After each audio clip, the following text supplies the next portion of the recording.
ओम जयंती मंगला काली भद्रकाली कपालिनी दुर्गा क्षमा शिवा धात्री स्वाहा स्वधा नमोस्तुते।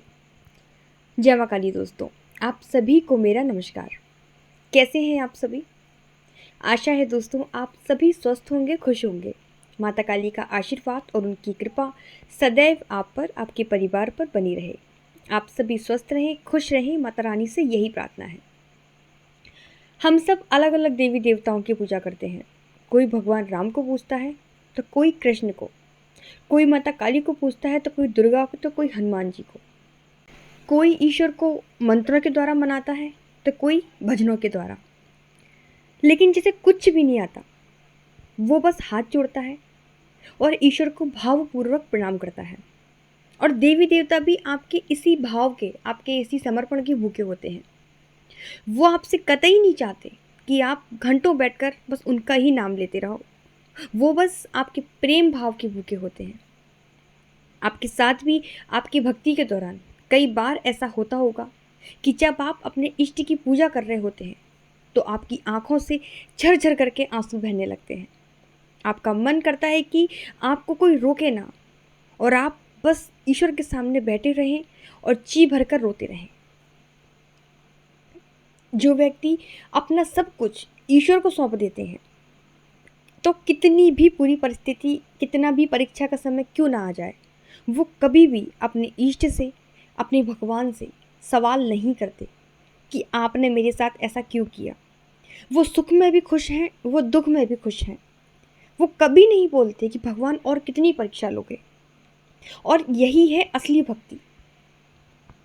अगर भक्ति के इस चरण पर आप पहुंच गए हो तो समझ लेना कि आपने ईश्वर को पा लिया है। सुदामा से बड़ा कोई भक्त नहीं था और सुदामा से ज़्यादा कोई दुखी भी नहीं था। रामकृष्ण परमहंस जी काली माता के परम भक्त थे और कैंसर से पीड़ित थे। पर इन महान भक्तों ने कभी भी ईश्वर से सवाल नहीं किया और ऐसे ही भक्तों ने ईश्वर को पाया है और आगे पाते रहेंगे। भगवान सब कुछ जानता है।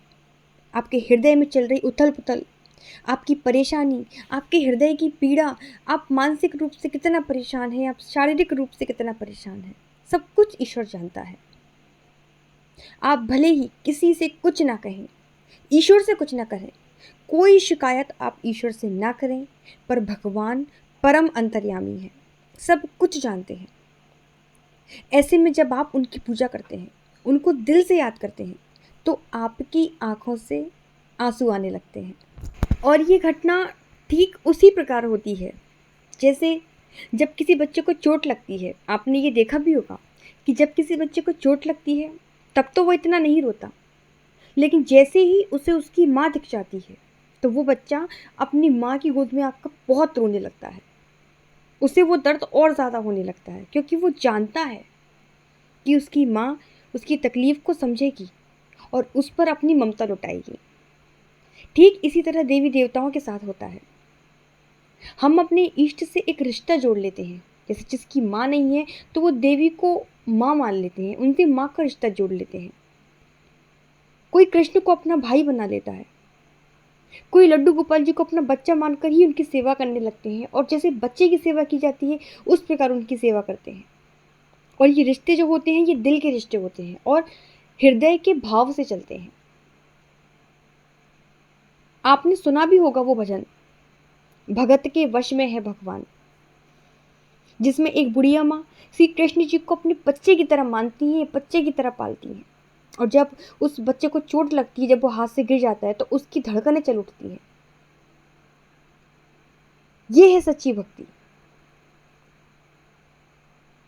पूजा के समय जब आप अपने भगवान के सामने रोते हैं, अपने इष्ट के सामने रोते हैं, तो ये वो समय होता है जब आपके हृदय की आवाज़ सीधे आपके इष्ट तक पहुंचती है।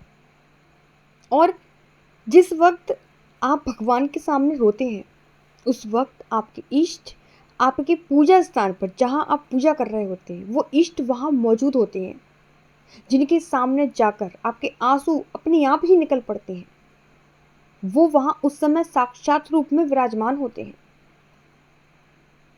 क्योंकि जिस समय आप ईश्वर के सामने रोते हैं वहाँ कोई दिखावा नहीं होता, वहाँ किसी प्रकार का कोई भी छल कपट नहीं होता, सिर्फ आपके हृदय की पुकार होती है।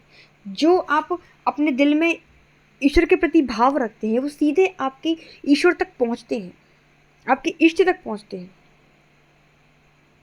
जिस कारण से आपकी आंखों से आंसू बहने लगते हैं।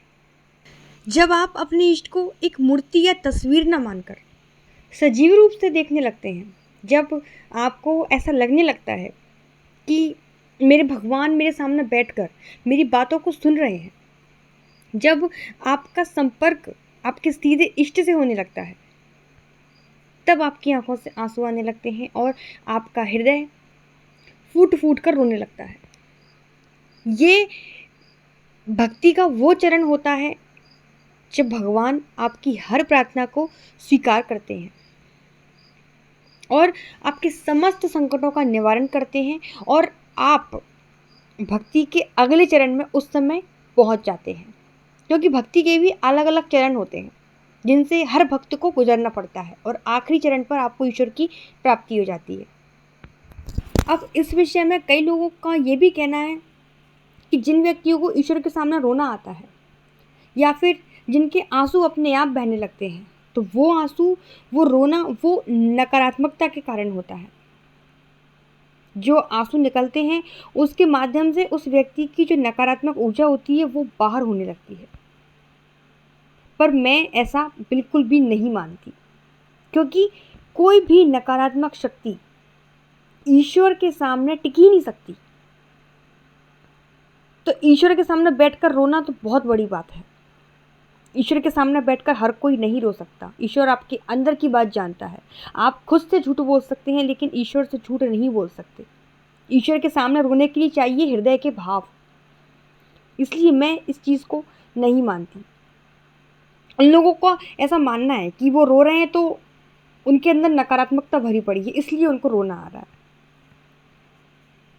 इसलिए जिन भक्तों के मन में इस तरीके के प्रश्न उठते हैं कि पूजा के समय नींद क्यों आती है, पूजा के समय हमें उबासियाँ आती हैं या आंसू निकलते हैं, रोना क्यों आता है, तो वे अपनी ये जो जिज्ञासाएं हैं उन्हें सिर्फ उन्हीं लोगों के सामने रखें जिन्हें भक्ति मार्ग की जानकारी है और सही जानकारी है, जिसने खुद डूब कर भक्ति की है। अब जिसे भक्ति का भा अक्षर के बारे में भी ना मालूम हो, वो आपको क्या बताएगा, वो क्या आपके प्रश्न के उत्तर देगा।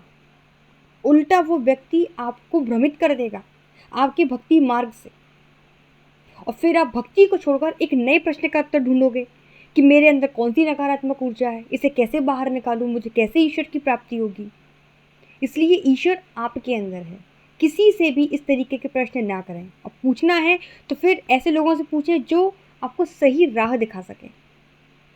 इसलिए ऐसे लोगों से आपको हमेशा बचकर रहना है। कई लोगों का ये भी प्रश्न होता है कि पूजा के समय हमें नींद बहुत आती है, तो नींद क्यों आती है। अब इसे भी आप ऐसे लोगों से पूछोगे जिसे कुछ नहीं पता, वो आपको उल्टा ही ज्ञान देगा। लेकिन अगर इस स्थिति को अगर मेरी दृष्टिकोण से देखोगे तो मैं इस चीज़ में भी सकारात्मकता ही ढूंढूंगी। मैं यही कहूँगी कि नींद हमेशा फूलों की सेज पर ही आती है, कांटों की सेज पर नींद नहीं आती। आप ईश्वर की कथा सुन रहे हो, आप भगवान के भजन सुन रहे हो तो आपको नींद आ रही है, क्योंकि वो फूलों की सेज है। यही आप किसी डिस्को में जाओ, क्लब में जाओ, रात भर पार्टियाँ करो और यूट पटांग के गाने सुनो तो आपको रात भर नींद नहीं आएगी, क्योंकि कांटों पर किसको नींद आती है। इसलिए मैं हर चीज़ को सकारात्मक रूप से लेती हूँ। तो ये थी मेरी आज की जानकारी। उम्मीद है आपको ये वीडियो पसंद आया होगा। अगर आप पहली बार मेरे चैनल पर विजिट कर रहे हैं तो चैनल को सब्सक्राइब जरूर कर लीजिएगा, बेल आइकन को प्रेस कर दीजिएगा ताकि आने वाली हर वीडियो, हर जानकारी आप तक सबसे पहले पहुंचे। साथ ही वीडियो अच्छा लगे तो वीडियो को लाइक जरूर करना है। कमेंट में सभी को जय माँ काली और जय श्री कृष्णा जरूर लिखना है। मैं मिलती हूँ आपसे दूसरी वीडियो में। अगर कोई प्रश्न है तो आप मुझे कमेंट में पूछ सकते हैं और टेलीग्राम ग्रुप से भी आप हमारे जुड़ सकते हैं। उसका लिंक मैं आपको वीडियो के डिस्क्रिप्शन में दे दूँगी। तो सभी को जय माता दी, सभी को धन्यवाद।